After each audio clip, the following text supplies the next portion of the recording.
Hello and welcome दोस्तों। आज की इस वीडियो में आपको बताने वाला हूँ कि आप पोको X6 5G मोबाइल के अंदर ऐप लॉक को कैसे सेट कर सकते। तो चलिए इस वीडियो को शुरू करते। इसके लिए आपको आपके मोबाइल के सेटिंग्स में जाना है। मोबाइल के सेटिंग्स में जाने के बाद आपको यहाँ पे नीचे स्क्रॉल कर देना है और यहाँ पे ऐप्स के ऊपर क्लिक कर देना है। इसके बाद नीचे आपको यहाँ पे ऐप लॉक दिखाई देगा, आपको यहाँ पे ऐप लॉक के ऊपर क्लिक कर देना है।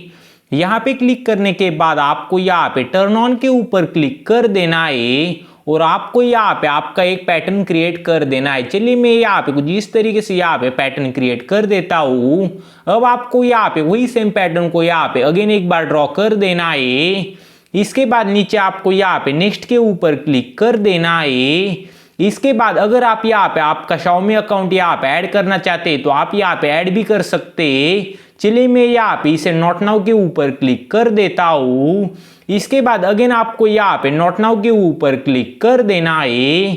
यहाँ पे क्लिक करने के बाद आपको यहाँ पे जिन सारे ऐप को आपको यहाँ पे ऐप लॉक लगाना है, आपको यहाँ पे उनके आगे कुछ इस तरीके से यहाँ पे ग्रीन आना चाहिए। आपको उन्हें सिलेक्ट कर देना है। उन्हें सिलेक्ट करने के बाद आपको नीचे यहाँ पे यूज ऐप लॉक के ऊपर क्लिक कर देना है और आपको आपके यहाँ पे फिंगरप्रिंट को टच कर देना है। इसके बाद अगेन आपको यहाँ पे कौन से ऐप को ऐप लॉक लगाना है आप यहाँ पे टर्न ऑन कर देना है, जिससे आपका यहाँ पे ऐप लॉक लग जाएगा। चलिए मैं आपको यहाँ पे दिखा देता हूँ। आप यहाँ पे देख सकते हैं यहाँ पे हमारा ऐप लॉक लग चुका है। अगर आपको इस वीडियो से मदद होती है तो प्लीज दोस्त चैनल को सब्सक्राइब कीजिए। सब्सक्राइब करना बिल्कुल फ्री है।